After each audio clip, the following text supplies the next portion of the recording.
저희는 지난주에 이스라엘의 탄식과 신음과 부르짖음으로 인해서 하나님께서 그들을 구원하시기로 작정하고 이제 이스라엘을 구원하시기 위한 방법으로 모세를 부르셨다는 이야기들을 저희가 살펴보았습니다.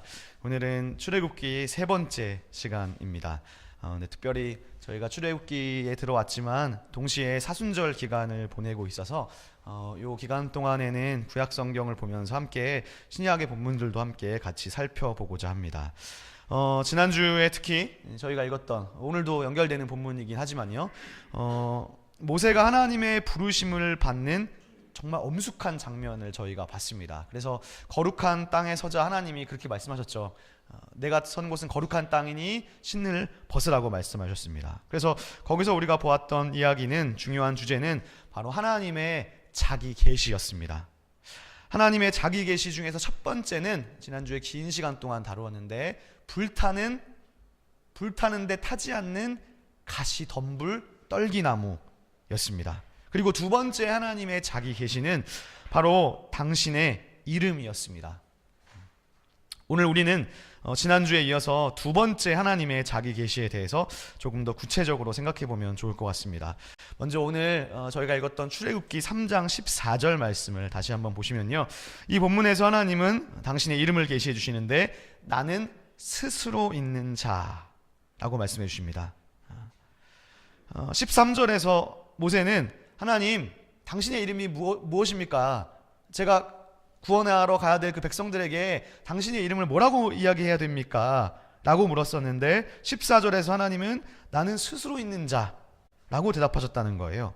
그런데 사실 이 스스로 있는 자라는 말에 히브리어 성경 원문이 아주 번역하기가 까다로운 본문입니다.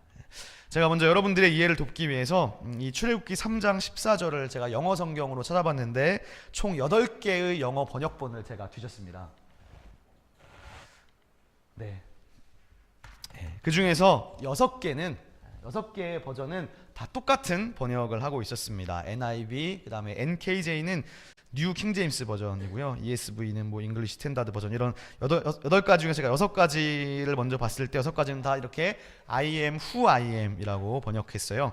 근데 이 NJB라는 번역이 있는데 뉴 예루살렘 바이블의 약자인데 그 영어 버전은 조금 다르게 번역해서 I am he who is 라고 번역했습니다.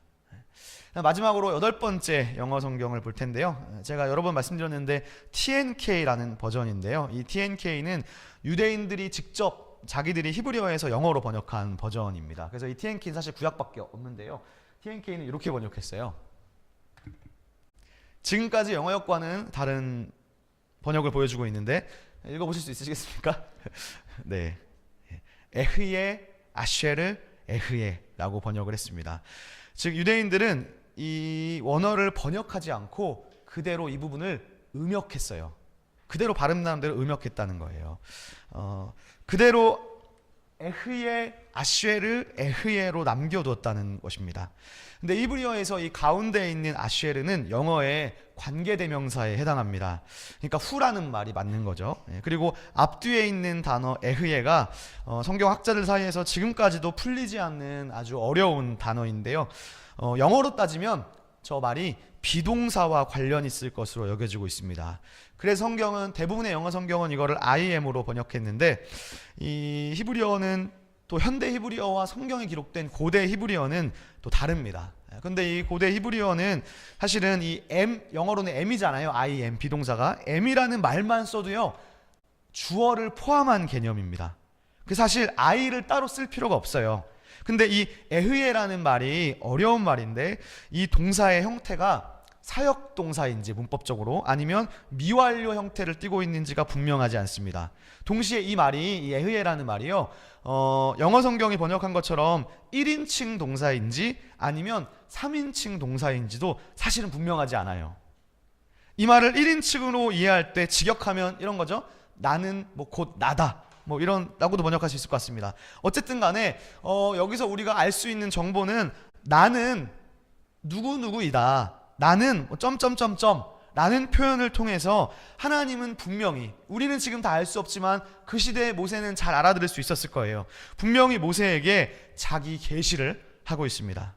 특히 출애굽기는 앞으로 계속해서 우리가 살펴보겠지만요, 3장부터 6장에 이르기까지 이 하나님의 이름에 대한 자기 계시가 많이 나옵니다.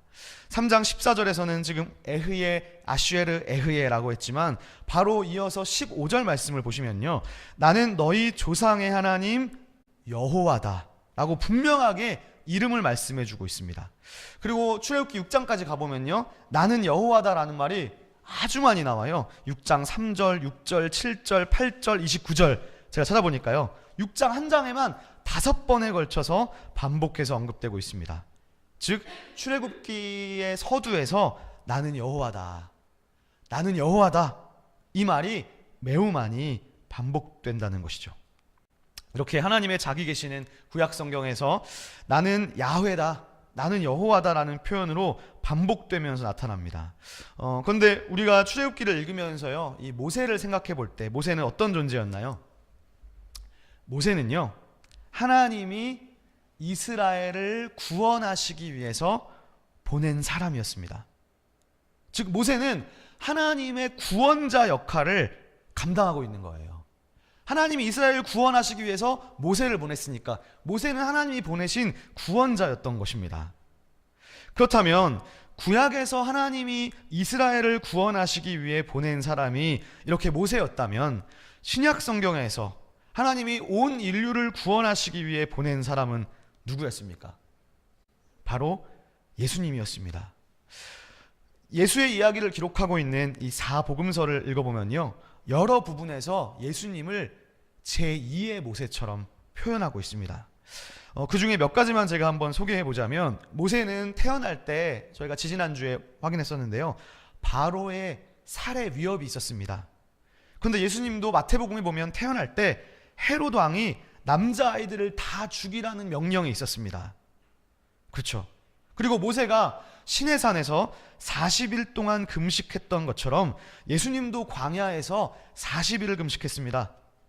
모세는 시내산에서 십계명과 율법을 받아서 백성들에게 가르쳤는데 예수님은 그 모세의 율법을 재해석해서 백성들에게 가르치고 계십니다. 예를 들면 마태복음에서 예수님은 이런 식으로 얘기해요. 너희가 십계명에서 살인하지라는 말 들어봤지? 그런데 나는 너희에게 말하노니 형제에게 노하는 자마다 살인하는 자다. 그리고 너네 십계명에서 간음하지라는 말 들어봤지? 그런데 나는 너희에게 이르노니 마음속으로라도 음욕을 품으면 그것은 간음한 것이다. 이런 식으로 예수님은 모세의 율법을 재해석하면서 가르치고 계세요. 그 말은 뭔가요? 신약 복음서의 저자들은 예수님을 제2의 모세로 표현하고 있는 것입니다. 마치 이런 거예요. 모세를 통해서요, 옛 이스라엘이 시작되었다면 신약 성경에는 제2의 모세인 예수님을 통해서 오늘 새 이스라엘, 즉 교회가 시작되는 것입니다. 구약에서 모세는요, 출애굽기 24장에서 백성들을 대표해서 하나님과 언약을 맺었습니다. 구약도 언약의 피로 세운 언약이었어요. 그런데 신약에서 예수님은 새 이스라엘의 대표였던 12 제자들과 마치 구약에서 12지파와 한 것처럼 신약에서 12 제자들과 동일하게 피로 새 언약을 맺습니다. 그러므로 신약 성경의 복음서에서는 예수님을 제2의 모세로 그리고 있는 것이 분명한 것 같습니다. 그런데요, 구약의 모세와 신약의 예수님에게는 다른 점이 있습니다. 구약의 모세는 하나님이 보내신 구원자의 역할을 감당하긴 했지만 그는 그냥 그저 인간이었다는 점입니다. 그러나 오늘 신약 성경의 예수님은 하나님이 보내신 하나님의 구원자이지만 그는 하나님의 성육신으로서 하나님의 자기 계시였어요. 다시 말해 하나님의 자기 계시를 성육신의 형태로 나타나셨다는 거예요. 근데 구약 성경 출애굽기에서 하나님이 모세에게 자기 계시를 하실 때 오늘 에흐예, 아슈에르, 에흐예라는 말을 했다고 했습니다.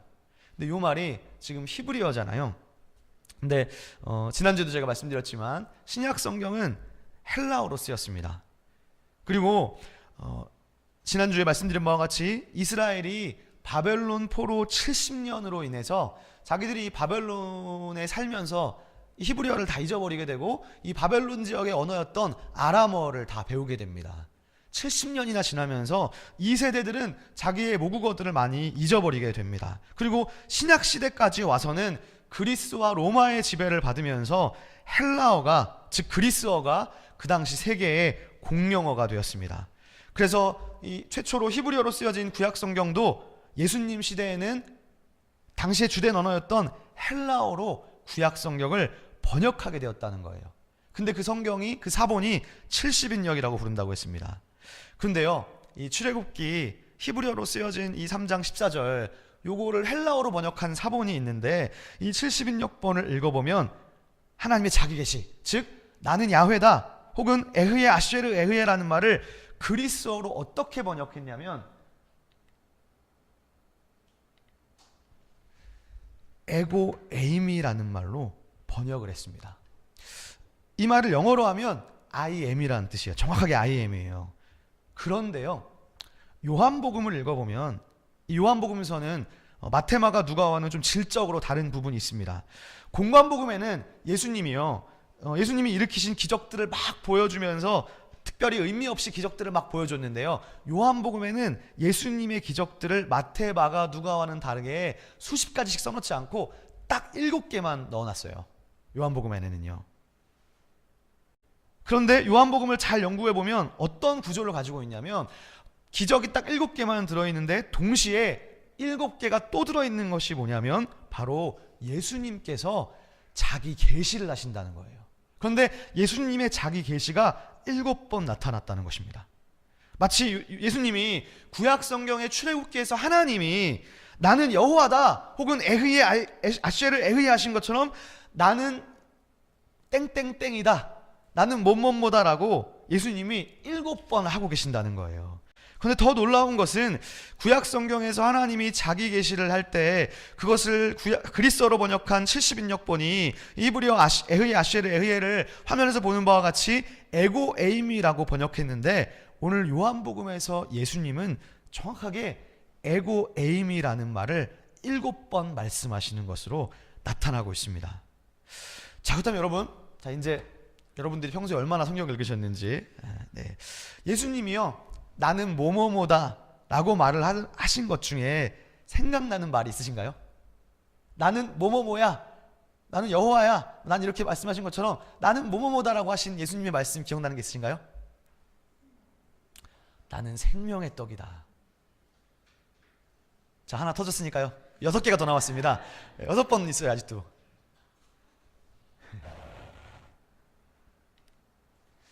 나는 뭐뭐이다, 이런 말이 있는데요,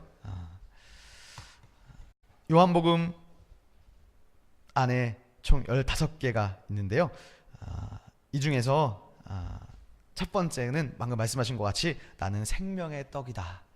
8장에는 나는 세상의 빛이다. 10장에는 나는 양의 문이다. 또 10장에는 나는 선한 목자다. 11장에는 나는 부활이요 생명이다. 14장에는 나는 길이고 진리고 생명이다. 마지막 7번째 15장에는요 나는 뭘까요? 참 포도나무다. 이렇게 총 7번의 예수님의 나는 무엇이다 라는 7가지의 말씀이 나타납니다. 그래서 사실 예수님은요 예수님 자체가 하나님의 자기 계시였습니다.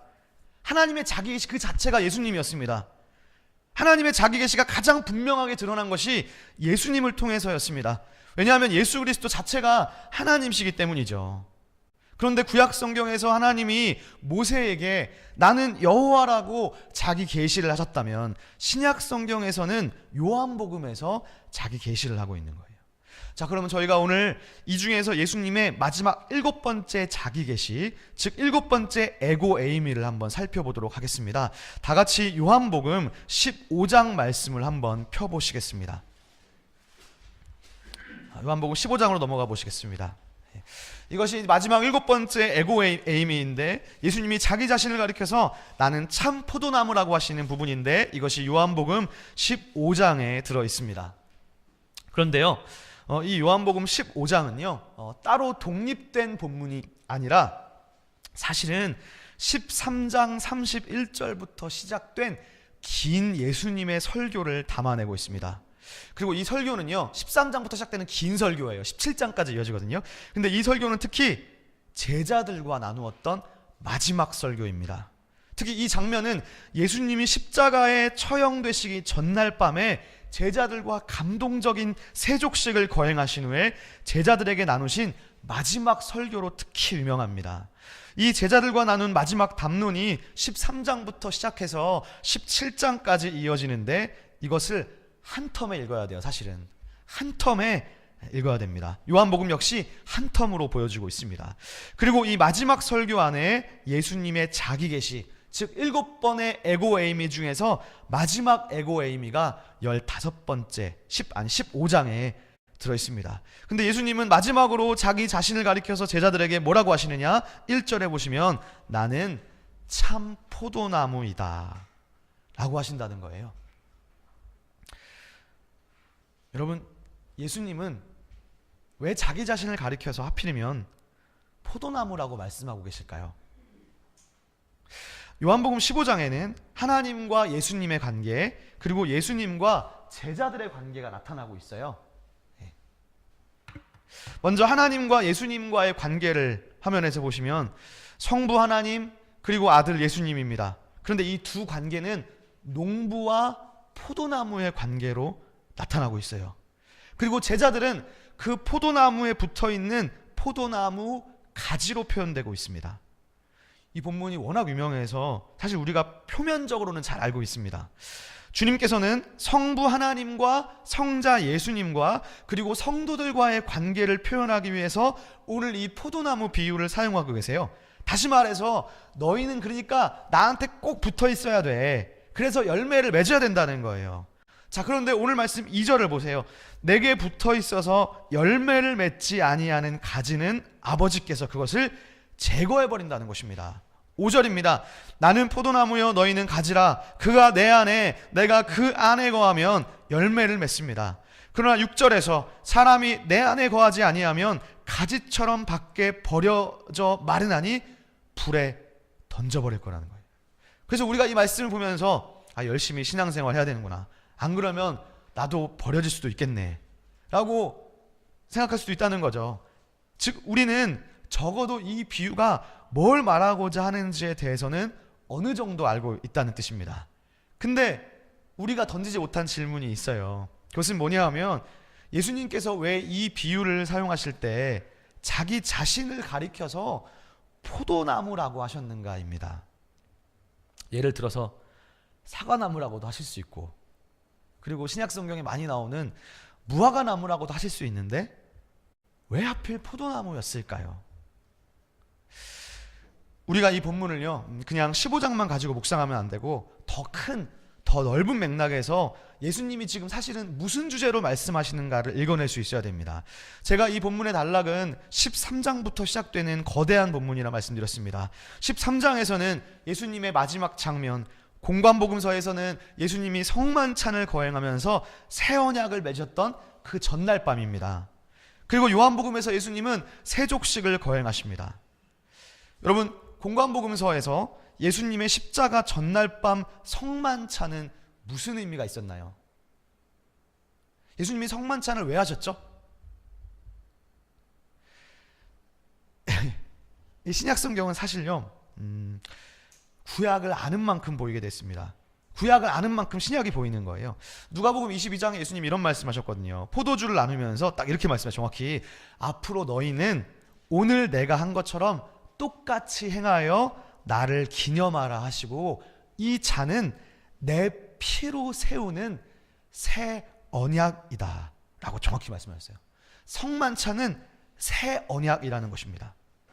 이 말은 지금 이 장면은 정확하게 출애굽기 24장을 반영하고 있어요. 출애굽기 24장에서 하나님은 모세를 대표로 백성들과 옛 언약을 맺으셨습니다. 그리고 옛 언약을 통해서 이스라엘을 자기 백성으로 삼으셨던 거죠.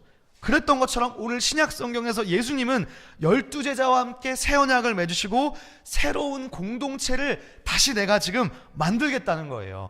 12제자로 이루어진 새 공동체, 즉 새 이스라엘을 만들고 계시는 겁니다. 이것이 교회이죠. 그러므로 교회는 선지자들과 사도들의 터 위에 세워진 새로운 공동체, 예수님과 새 언약을 통해 맺어진 새 이스라엘입니다. 그래서 요한복음에서는 이 포도나무 비유가 13장부터 시작되는데 13장에서는 세족식을 하시고 나서 새로운 공동체를 세우시는 거예요. 새 이스라엘을 주셨기 때문에 예수님이 제자들한테 뭐라고 하셨는지 아십니까? 이렇게 말씀하세요. 모세가 너희들에게 옛 계명을 주었던 것처럼 예수님은 나는 너희들에게 새 계명을 준다고 말씀하세요. 새 계명이란 말은 반드시 옛이란 말이 있을 때 가능한 겁니다. 요한복음 13장 34절에 보면 새 계명을 너희에게 주노니 서로 사랑하라. 내가 너희를 사랑한 것 같이 너희도 서로 사랑하라. 정확하게 새 계명이라는 표현을 하셨습니다. 즉 새 계명을 주신다는 것은요, 옛 계명을 대체하겠다는 것입니다. 이러한 맥락에서 예수님이 나 자신을 포도나무라고 하신 것은 어떤 의미가 있을까요? 예수님은 왜 15장에서 이런 이야기를 하고 있는지를 우리가 알 수 있어야 됩니다. 예수님 말씀의 마지막 설교의 핵심은 저희가 지금 대조하는 것과 같이 전날 밤이잖아요. 제자들과 새 이스라엘을 세우시기 위함이에요. 근데 주님은 자신을 가리켜서 포도나무라고 한다는 건데요, 제가 정말 장황하게 뜸을 들이고 있지 않습니까? 빨리 안 가르쳐주고 포도나무가 뭔지. 지금까지 제 말씀을 잘 들으셨다면 아마 이런 생각을 하실 수 있어요. 그러면 포도나무가 구약에서는 뭐를 의미하는 것일까? 그거를 알아야겠다는 생각이 드시지 않습니까? 근데요, 구약에서 포도나무는 이스라엘 민족을 의미했습니다. 호세아 10장 1절에 이런 표현이 있어요. 이스라엘은 열매 맺는 무성한 포도나무다. 예레미야 2장 21절에는 이런 말이 있습니다. 내가 너를 순전한 참 종자 곧 귀한 포도나무로 심었거늘. 시편 80편 8절에는 이런 말씀이 있어요. 주께서 한 포도나무를 애굽에서 가져다가 심으셨나이다. 요거 말고도 정말 많습니다. 제가 3개만 가져온 거예요. 이렇게 구약 성경에서 포도나무는 이스라엘을 상징하고 있습니다. 그런데 구약을 읽어보면요, 이 포도나무가 나오는 구절들이 보통 앞뒤를 읽어보면 어떻게 표현되냐면요, 실패한 포도나무예요.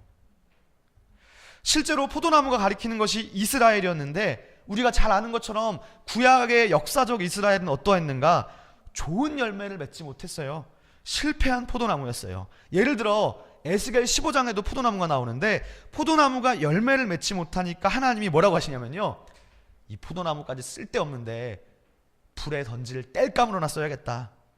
에스겔 15장에 그렇게 말하고 있어요. 실패한 포도나무, 실패한 이스라엘이 바로 구약입니다.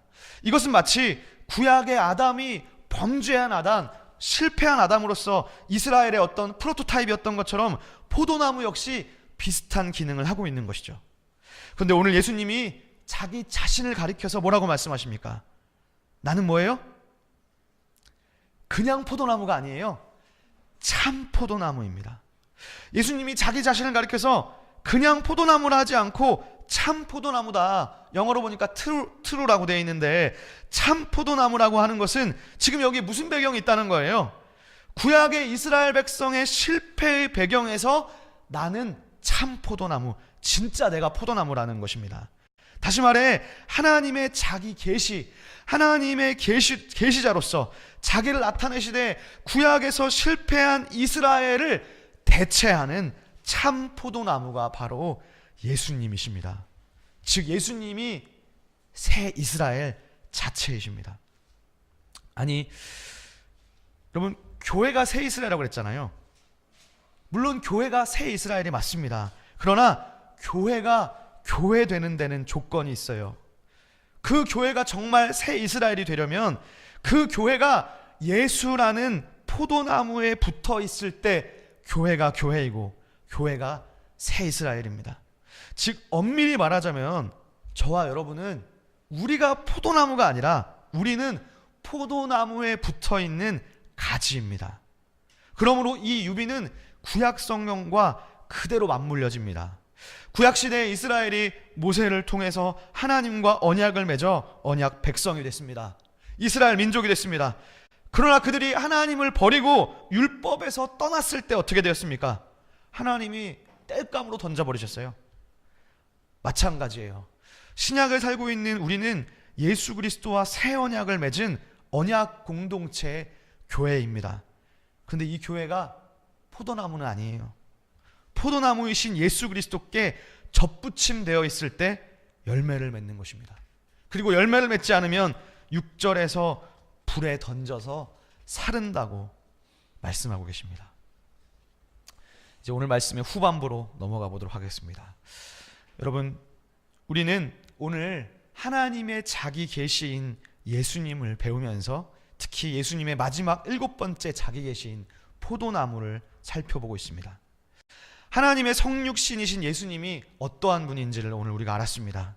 그런데 그 주님께서 오늘 제자들과 나누고 계시는 마지막 설교, 이 말씀이 내가 참 포도나무이니까 너희는 이제 어떻게 해야 된다고 합니까? 내가 참 포도나무이니까 너희는 어떻게 해야 돼요? 다 같이 4절 말씀을 우리 여러분들께서 한번 소리내서 읽어주시겠습니다. 4절입니다. 시작.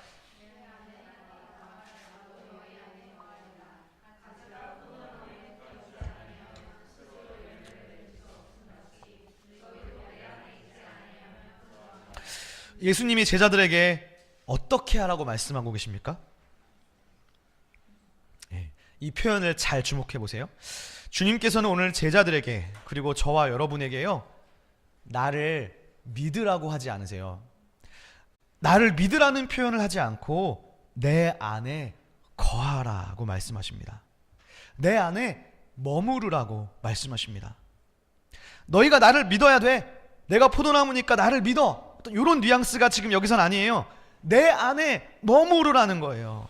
여기서 눈에 띄는 부분이 바로 머무르다라는 동사입니다. 한글 여러분이 보신 성경에는 거하다라고 번역했는데 새 번역은 머무르다라고 했습니다. 이 헬라어 동사가 메노라고 읽는데 이 뜻이 사전에 보니까 to stay, to remain입니다. 즉 머무르다라는 거예요. 거한다는 말보다 머무른다는 말이 훨씬 더 잘 와닿는 것 같아요. 그런데 요한복음 15장에서 우리가 포도나무라는 말을 지나가면 나타나는 말이 이 메노, 머무르다라는 동사인데 이 머무르다라는 동사 메노가요, 복음서에서 52번이나 쓰였는데 그 중에서 요한복음에만 40번 나오는 요한복음에 집중되어 있는 동사입니다. 근데 그 중에서도 요한복음 15장에만 11번이나 나오고 있습니다.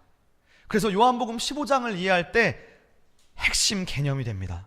우리가 요한복음 15장으로 만약에 큐티를 해야 된다면, 집중적으로 묵상해야 된다면 특별히 15장에서도 집중적으로 묵상해야 될 단어가 이 메노, 머무름입니다.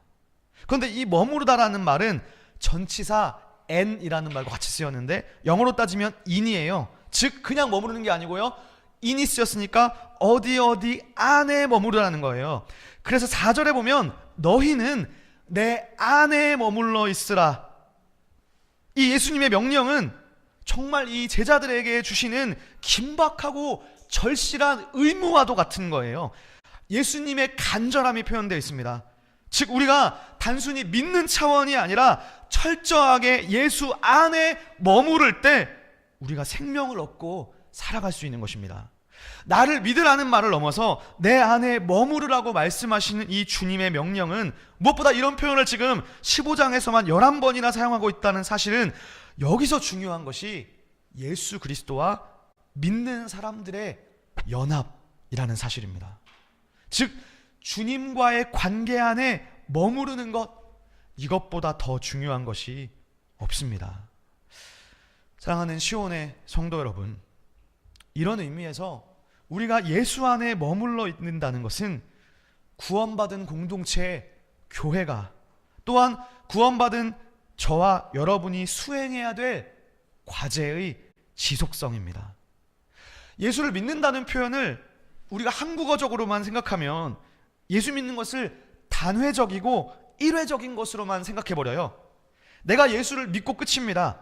예수를 몰랐다가 예수를 영접하고 끝입니다. 그저 무의미하게 예수 믿고 교회만 다니면 된다고 생각하는 신앙입니다. 그러나 여러분 잘 아시는 것과 같이 교회 다닌다고 해서 그리스도인으로 불리지 않을 수도 있다는 사실을 잘 알고 계십니다. 또 내가 젊었을 때는 열심히 믿어서 뭐 교회에서 봉사도 하고 교사도 하고 뭐 성가대도 하고 여러 가지 봉사 많이 했다고 자랑하는 사람들이 계십니다. 근데 지금은 교회 안 다녀요. 이러한 사정들은 뭔가요? 예수를 믿는다고 할 때 이 믿음이 일회적이고 단회적인 것이 아니라는 거예요. 그런 의미에서 오늘 주님께서는 여러분들에게 머무르는 것이 중요하다고 말씀합니다. 머릿속으로 한번 예수를 영접하는 것이 다가 아니라는 거예요. 나의 죄를 위해 죽으시고 부활하신 것을 믿습니다. 주님을 영접합니다 하면서 신앙생활을 시작했는데 그것이 다가 아니라는 겁니다. 그 첫 마음은 금방 식게 돼 있습니다. 그것이 중요한 게 아니라, 얘들아, 내가 참 포도나무이고 너희는 가지야. 그런데 너희가 내 안에 머물러 있어야 돼. 내 안에 머무르라는 것입니다. 주님 안에 머물러 있을 때 이 관계는 유지되는 것입니다. 그래서 아까 불렀던 찬양 중에 마지막 곡에 그런 가사가 있었어요. 주 사랑 안에 머물며 사랑 노래합니다.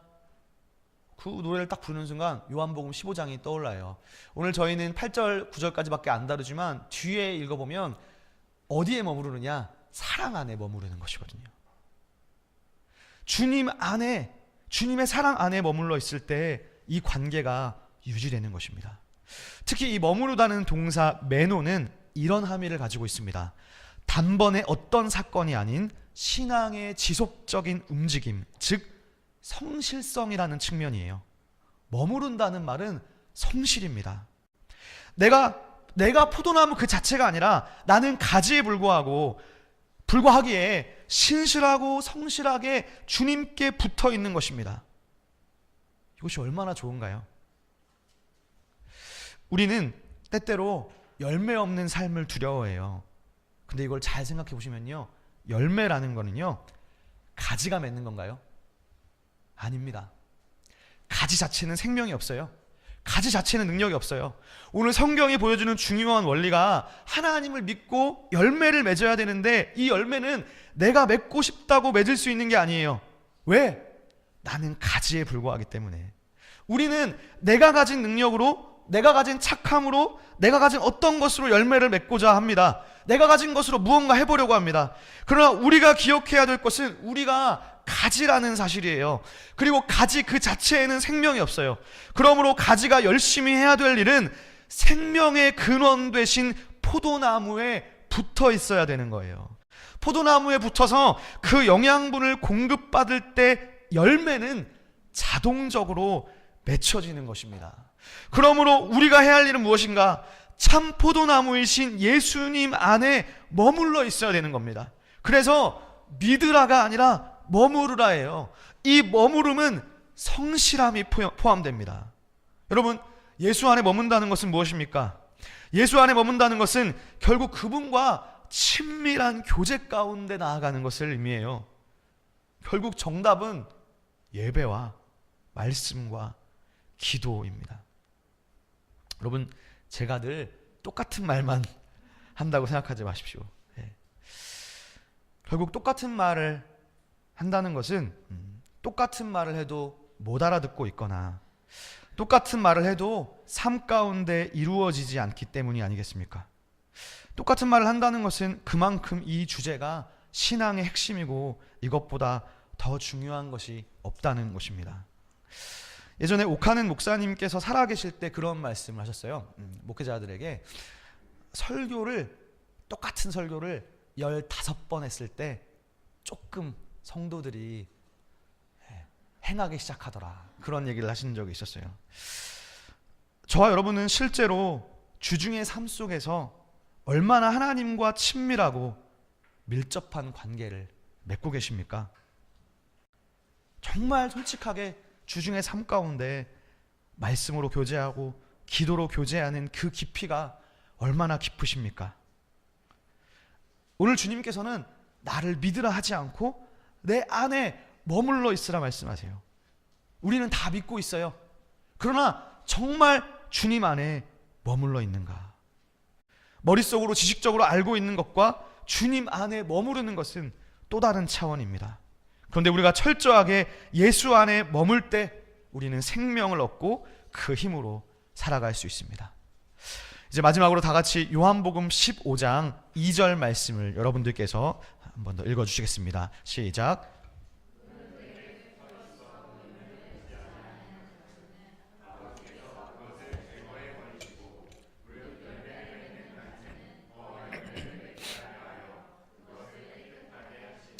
아멘. 말씀을 마무리하면서 이 2절은 이해하기가 좀 어려운 것 같습니다.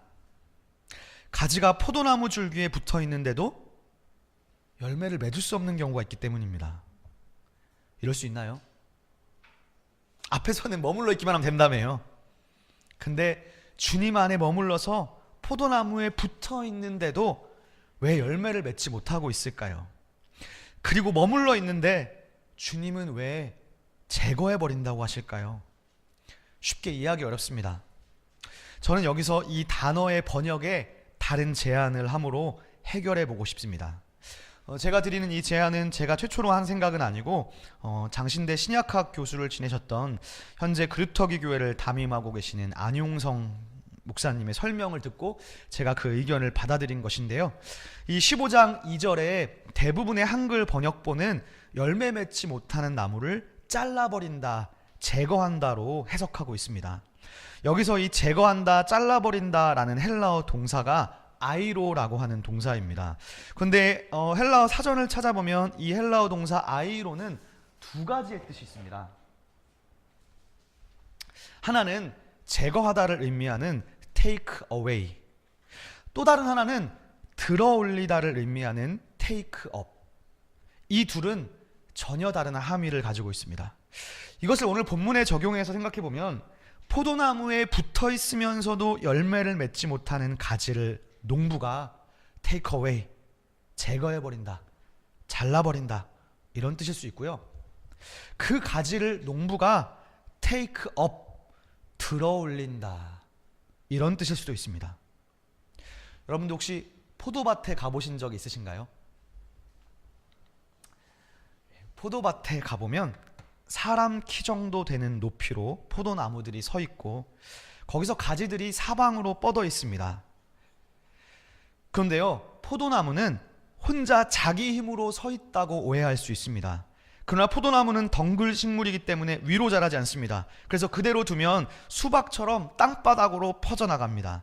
그런데 포도나무 농사를 하시는 분들이 화면에 보는 것과 같이 나무 옆에 지지대를 세우고 또 지지대와 지지대를 끈으로 연결해서 포도 줄기가 지지대를 타고 올라와서 옆으로 뻗어 열매를 맺도록 만들어 놓습니다.